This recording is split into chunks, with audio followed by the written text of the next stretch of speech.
hali ya mafuta na kwamba wasafirishaji hasa kwa mabasi ya mijini, daladala na mikoani wasipandishe nauli bila ridhaa ya LATRA, na pia ziko taratibu za kuzingatiwa nilieleza. Nafahamu pia kwamba kuna wasafirishaji wa mafuta kutoka kwenye vituo vinavyoingiza mafuta nchini, Dar es Salaam, Tanga na Mtwara kwenda mikoani. Pia ni sehemu ya wadau muhimu ambao lazima nao wasikilizwe. Ni gharama za usafirishaji. Ninachotaka kusema, katika bei za mafuta zinazopangwa na EWURA, gharama za usafirishaji wa mafuta zinazingatiwa kwenye hizo bei. Kwa hiyo kwa bei ambayo imetangazwa ndio imetufanya na sisi tuseme tuwasikilize wadau. Kwa sababu gani? Inawezekana mwezi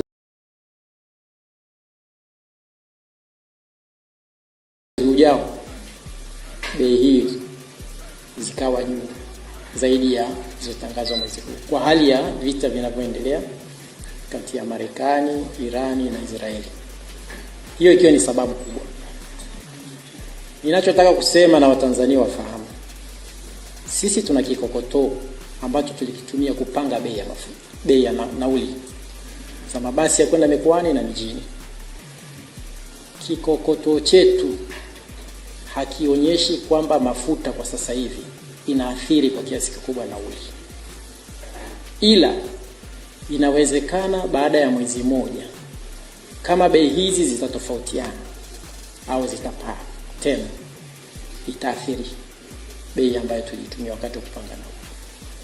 Kwa hiyo yeyote ambaye anagoma sasa hivi kwa wasafirishaji atakuwa anatenda kosa.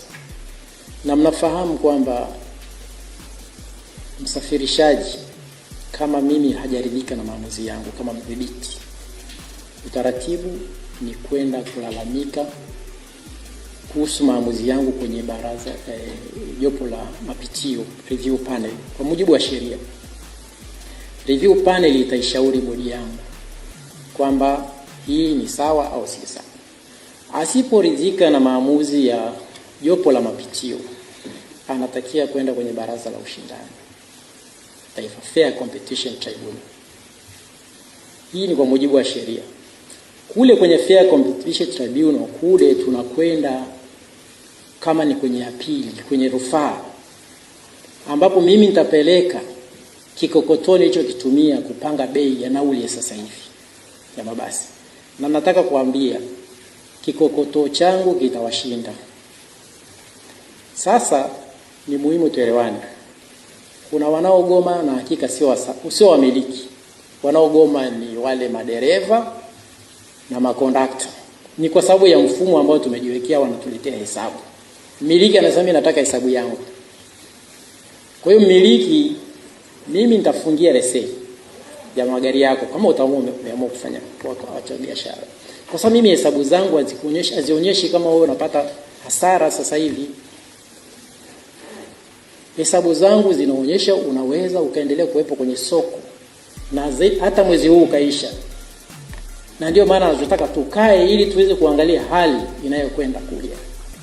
Mimi nimesema kama hawataleta hesabu nitaleta nini?